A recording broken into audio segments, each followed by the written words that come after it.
তোমারই নামে। চোখেরই জলে লেখা কত যে কবিতা ঝরে পড়ে প্রতিদিনই তোমারই নামে।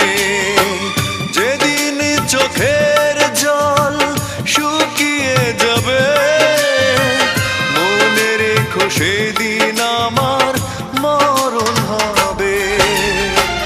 চোখেরই জলে লেখা